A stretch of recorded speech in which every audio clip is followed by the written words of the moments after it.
sous le nom d'Areva, contrairement à ce qui se passe avec les bases militaires, notamment au Niger, où le président Issoufou a malheureusement trop de compromissions avec l'oligarchie française. Il faut reconnaître que sur la question de la monnaie unique, il fait partie des gens qui sont en tête de file pour que nous puissions arriver à être dans une démarche de nous détacher progressivement du trésor français et de, quelque part, de l'influence française de manière générale.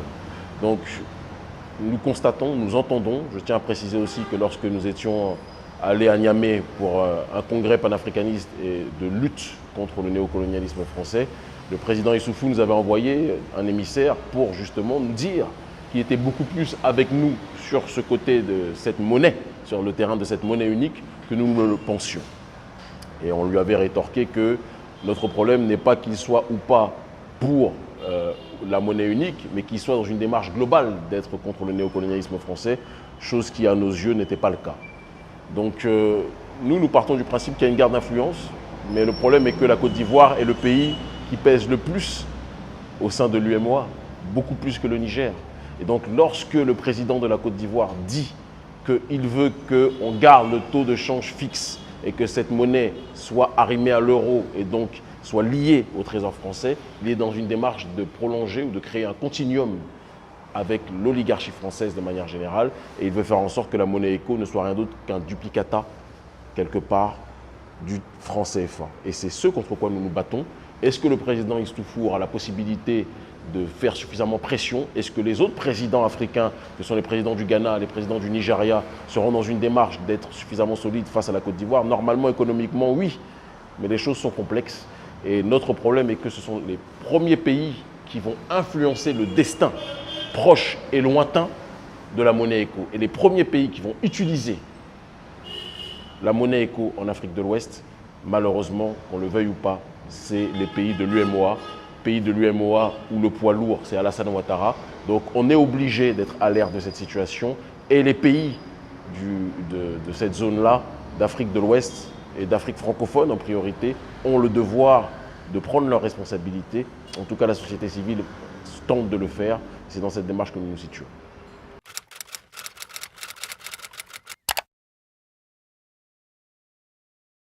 Quand j'entends Fatou Diome dire qu'elle en a marre des gens qui parlent de l'esclavage et de la colonisation, quand on connaît le parcours de Fatou Diome, quand on sait comment elle est arrivée en France, il n'y a rien de surprenant. On sait quels amours l'ont amené là. On sait quelles sont les personnes qui la lisent majoritairement. Ce n'est pas la rue africaine qui, objectivement, n'est pas préoccupée par les préoccupations de Fatou Diome. Il est tout à fait normal qu'elle se sente mal à l'aise vis-à-vis de ceux qui tirent sur les entités qui, quelque part, la nourrissent. Elle est sur une route, elle est cohérente avec sa route. Sa route, elle, c'est la route du brassage, c'est la route du mélange, c'est la route de quelque part de la globalisation néolibérale sur le terrain sociétal, même si elle peut être une critique du néolibéralisme sur le terrain économique. C'est une grande agent du néolibéralisme sociétal. Et donc, je ne me sens pas concerné par Fatou Diome.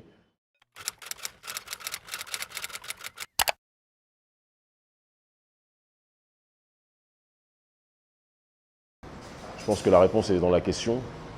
Aujourd'hui, quoi qu'on en dise, l'intelligentsia africaine a perdu complètement son impact vis-à-vis de la rue africaine, vis-à-vis de la jeunesse africaine.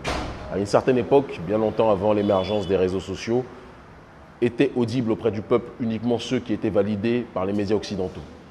Cette chose a changé complètement.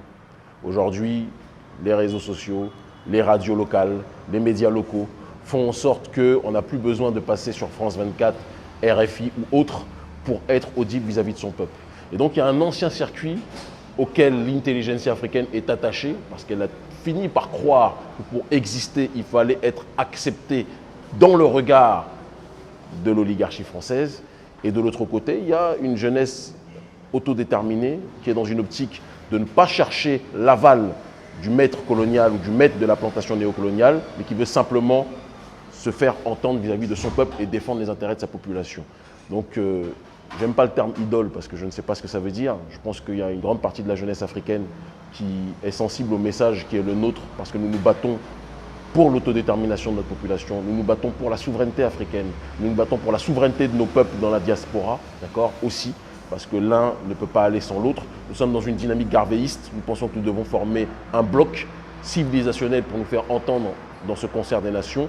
Et cela, ça ne peut pas aller avec ceux qui ne voient le monde qu'à travers l'échange, un petit peu comme, comment il s'appelle, Felwine Sarr, d'accord, qui nous parle toujours de cette interaction, de cet échange entre les divers mondes. Moi, je ne suis pas dans cette démarche-là, ça ne m'intéresse pas. Ce qui m'intéresse, c'est notre monde, être dans une logique évidemment de choisir de nouveaux partenaires géostratégiques parce qu'on ne peut certes pas être dans une autarcie, mais je pense qu'il faut qu'on coupe foncièrement le cordon ombilical vis-à-vis de l'oligarchie française. Et quand je dis de l'oligarchie française, je ne parle pas de la population française prolétarienne qui elle-même subit les affres de ce néolibéralisme économique et sociétal. Et d'ailleurs, je suis proche de certains gilets jaunes parce que je comprends la souffrance de ce prolétariat français, comme je peux comprendre la souffrance des prolétaires en Amérique du Sud, comme je peux comprendre la souffrance des prolétaires au Moyen-Orient, etc. C'est un combat global, d'accord, d'un prolétariat global contre une élite globaliste mondiale. Et pour finir sur ce qui est des OSC, de la même façon, j'ai parlé tout à l'heure de Fatou Diomé, je peux aussi parler des OSC. C'est-à-dire que les OSC, celles qui me combattent, celles qui nous combattent, sont bien souvent des structures qui sont financées par ceux que nous combattons. Donc il est tout à fait normal que quand quelqu'un s'attaque à votre fontaine, d'accord, bah, vous lui en voulez à mort parce que vous ne voulez pas être privé d'eau. C'est quelque chose d'humain, c'est quelque chose de logique. Quand je m'attaque à George Soros, quand je m'attaque à USAID, quand nous nous attaquons à l'Agence française de développement, tous ceux qui touchent des subsides émanant de ces structures précitées ne peuvent pas être amis avec Urgence panafricaniste ou Kémy Séba.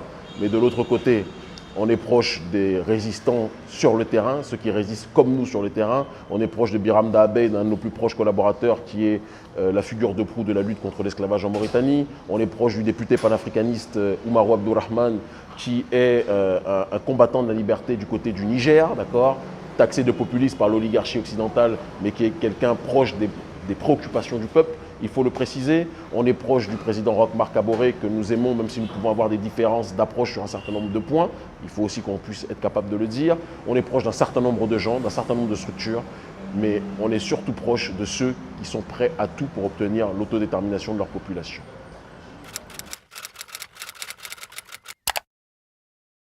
À l'heure où je vous parle, notre action politique, c'est Politeia, participation à la vie de la cité, eh bien c'est de développer des programmes sociaux et des programmes économiques pour nos populations. Ça passe par le centre Panaf que vous voyez ici, ça passe par d'autres structures et ça passe par le fait d'être proche de notre population et travailler pour elle. Mais à l'heure actuelle, parler de parti panafricaniste béninois où je vais devoir dépenser un certain nombre de milliers d'euros pour que ce parti soit validé in fine par Saka Lafia, le ministre de l'Intérieur, qui a tenu des propos irrespectueux à notre rencontre, vous pensez véritablement que c'est quelque chose qui va dans le sens de la raison? Je ne pense pas. Si c'était le peuple qui décidait véritablement de ce qui devait se passer, je pense que le parti panafricaniste béninois aurait déjà abouti dans sa structuration. Mais à partir du moment où on a vu les dernières élections, on a vu que les 3/4 du corps électoral ont été interdits de concourir, moi je ne me lance pas dans un jeu où les règles sont truquées.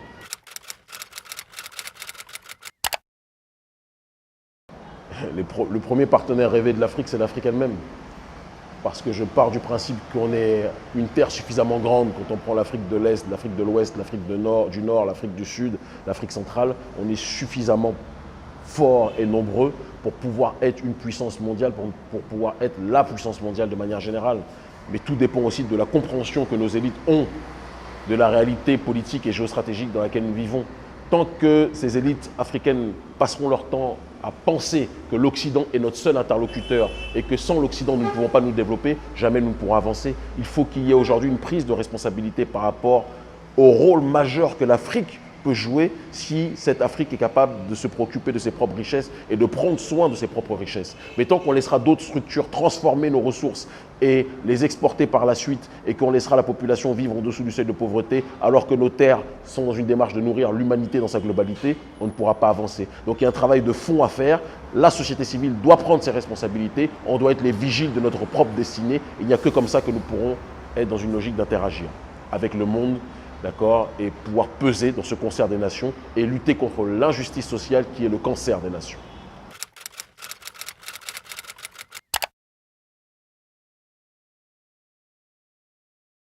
Moi, je me méfie de ces questions parce que bien souvent, elles sont brandies à l'échelle internationale par des nations qui, en réalité, sont en train de dire de manière sous-jacente que les Noirs en Afrique du Sud ne sont pas capables de gérer leur pays et ceux qui le géraient le mieux, c'était les Boers. c'est ce qui a été entendu dans les milieux nationalistes occidentaux, c'est ce qui a été aussi scandé dans certains milieux caucasiens d'Europe de l'Est. Il faut qu'on dise les choses telles qu'elles sont. Moi, je vomis cette réflexion. Ce qui est certain, c'est que le néolibéralisme, comme je le dis depuis toujours, est un cancer pour les populations. Et lorsque vous mettez la bourgeoisie sud-africaine qui s'est enrichie sur le dos de la population, qu'elle soit noire ou blanche, au pouvoir, il est évident que ce n'est pas le prolétariat sud-africain qui va gagner quoi que ce soit dans cette situation. Mais qu'on soit très clair, à l'époque où les bourgs étaient au pouvoir, les 3/4 de la population étaient dans un état de déshumanisation systémique, structurelle, réelle. Ça aussi, on doit être capable de le dire. Donc moi, je pense que la solution pour l'Afrique du Sud, c'est la solution pour nous tous, c'est que la société civile prenne ses responsabilités et que ceux qui sont dans une démarche de justice sociale et de lutte contre la prédation économique puissent prendre les responsabilités. En Afrique du Sud, ça passe par des gens comme mon frère Julius Malema et ça passe en Afrique entre guillemets francophone, je n'aime pas ce terme, mais c'est comme ça qu'on l'appelle aujourd'hui, ou l'Afrique de la zone franc, par des gens comme nous. Mais nous devons les faire les choses étape par étape. Et je dis et je répète que les bourgs en Afrique du Sud n'ont aucune légitimité à demander un quelconque pouvoir. Et la meilleure chose qu'ils pourraient faire, c'est partir en Russie, ou c'est partir en Occident, qui est leur terre d'origine, d'accord, où ils pourront être traités avec amour et respect. Mais ils n'ont aucune légitimité à réclamer quoi que ce soit en Afrique du Sud, parce qu'ils sont venus comme des voleurs, ils sont venus comme des pilleurs, ils sont venus comme des violeurs. Ce sont des gens qui sont des groupes d'assassins pour la plupart. Je ne veux pas essentialiser, mais je veux qu'on ait le courage de dire les choses, d'accord.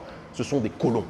Et le colonialisme, où qu'il soit, n'a pas sa place. Il n'a pas sa place en Palestine occupée, il n'a pas sa place en Amérique où les WASP ont génocidé les Indiens et mis notre peuple en esclavage pendant 400 ans. Il n'a pas sa place dans les Caraïbes où notre population a été déportée, a travaillé pendant des siècles ces terres. Et aujourd'hui, dans une stratégie de grand remplacement, on envoie les populations de la métropole pour essayer de rendre minoritaires les populations afrodescendantes qui ont travaillé ces terres-là. Je dis et je répète que le colonialisme, où qu'il soit, n'a pas sa place. Et donc, je fais partie de ceux qui souhaitent ardemment que les bourgs puissent rentrer chez eux et laisser l'Afrique aux Africains.